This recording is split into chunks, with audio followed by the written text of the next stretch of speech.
Article 21, right to life and personal liberty. Right to life and personal liberty. జీవించే హక్కు. ఇది చాలా important article. Right to life and personal Liberty లేదా జీవించే హక్కుకు సంబంధించి.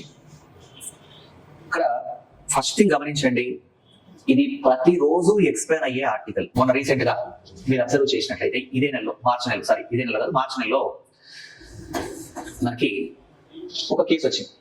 ఏం కేసు అది? రీసెంట్ గా మనకి ఒక పిల్లవాడు తన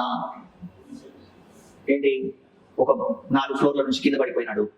ఉత్తరప్రదేశ్లోని గజియాబాద్కు చెందినటువంటి వ్యక్తి కింద పడిపోయిన తర్వాత అతను కోమాలోకి వెళ్ళిపోయినాడు. 13 ఏళ్ల పాటు కోమాలో ఉండిపోయినాడు. అయితే వాళ్ళ పేరెంట్స్ ఆ వ్యక్తికి లైఫ్ సపోర్ట్ నిలిపేసి, అంటే వాళ్ళు ఏమన్నారు, ఢిల్లీ హైకోర్టుకి వెళ్ళాడు వాళ్ళ నాన్న. వెళ్ళి హరీష్ రాణా అనే వ్యక్తి, ఒక పిల్లడు పాపం చదువుకుంటున్నవాడు, పైనుంచి కింద పడిపోవడం వల్ల అతను హెల్త్ ప్రాబ్లమ్స్ వచ్చి మేడు పని చేయకపోయాడు, ఏదో అయింది, మొత్తానికి కోమాలోకి వెళ్ళిపోయాడు. 13 ఏళ్ళ నుంచి కోమాలో ఉంటే కదా, ఈ హరీష్ రాణాకు సంబంధించి ఢిల్లీ అక్కడ మెడికల్ హాస్పిటల్ వాళ్ళు ఏమంటారంటే, ట్రీట్మెంట్ నిలిపేయకూడదండి, మేము ట్రీట్మెంట్ నిలిపేస్తే అది క్రైమ్ అవుతుంది, ఒక మర్డర్ కేసు అవుతుంది, కాబట్టి మేము అట్లా ఒప్పుకోము, మేము ట్రీట్మెంట్ ఇవ్వాల్సిందే అంటే, అప్పుడు ఢిల్లీ హైకోర్టుకి వెళ్ళాడు. ఢిల్లీ హైకోర్టుకి వెళ్తే వాళ్ళు ఏమన్నారంటే, ఇతనికి కావాల్సినటువంటి మెడికల్ ఖర్చులు ఏవైతే ఉంటాయో అది గవర్నమెంట్ భరిస్తుంది, కానీ మేము లైఫ్ సపోర్ట్ ఆపమని చెప్పమన్నారు. కానీ తండ్రిగా తల్లిగా వాళ్ళ బాధలు వాళ్ళకు ఉంటాయి కదా.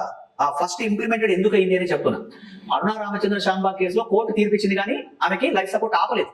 ఇక్కడ ఏం జరిగింది, ఢిల్లీ హైకోర్టు జడ్జిమెంట్ ఇచ్చిన తర్వాత ఆయన కొడుకు బాధ చూడలేక, ఇప్పుడు ఒక పేరెంట్ పిల్లలు తమ ముందు పోవాలని కోరుకుంటున్నారంటే వాళ్ళు ఎంత బాధపడితే పిల్లలు అలా కోరుకుంటారు, మీరు ఆలోచించండి.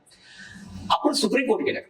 సుప్రీంకోర్టుకి వెళ్తే సుప్రీంకోర్టులో ఒక 2 జడ్జిలు సపరేట్ గా ధర్మాసనం ఏం చేసింది అంటే, ఈ హరీష్ రాణా వాళ్ళ పేరెంట్స్ ని కలిసి పరిస్థితులన్నీ తెలుసుకొని అప్పుడు ఏం చేశారు, లైఫ్ సపోర్ట్ ఇవ్వాలి, లైఫ్ సపోర్ట్ విత్డ్రా చేయాలి, కానీ రెస్పెక్టబుల్ లైఫ్, గౌరవంతో కూడిన జీవనం జీవించే హక్కులో భాగం కాబట్టి అతను మరణించినా కూడా గౌరవంగా మరణించాలి, కాబట్టి అతన్ని ఢిల్లీ ఎయిమ్స్ తరలించి అక్కడ ఏం చేశారు అంటే, ఒక పద్ధతిగా అతని లైఫ్ సపోర్ట్ ఆపేయడంతో అతను చనిపోవడం జరిగింది. సో కాబట్టి ఇలా చనిపోయినటువంటి లైఫ్ సపోర్ట్ ఆపడం వల్ల చనిపోయినటువంటి మొదటి వ్యక్తి హరీష్ రాణా, కాబట్టి కారుణ్య మరణం జీవించే హక్కులో భాగం అని చెప్పేసి హరీష్ రాణా కేసులో సుప్రీంకోర్టు 2026వ సంవత్సరంలో చెప్పింది. ఇక్కడ మీరు అబ్జర్వ్ చేయండి, రతీనామ్ కేసు కారుణ్య మరణం జీవించే హక్కులో భాగం, సజ్జన్ కౌర్ కేసు భాగం కాదు, అలాగే అరుణా రామచంద్ర శాంబాగ్ భాగమే, అలాగే హరీష్ రాణా భాగమే. కానీ ఈ కేసుల్లో మరణించినటువంటి మొదటి వ్యక్తి హరీష్ రాణా కాబట్టి ఇది ఫస్ట్ కేసు అయింది.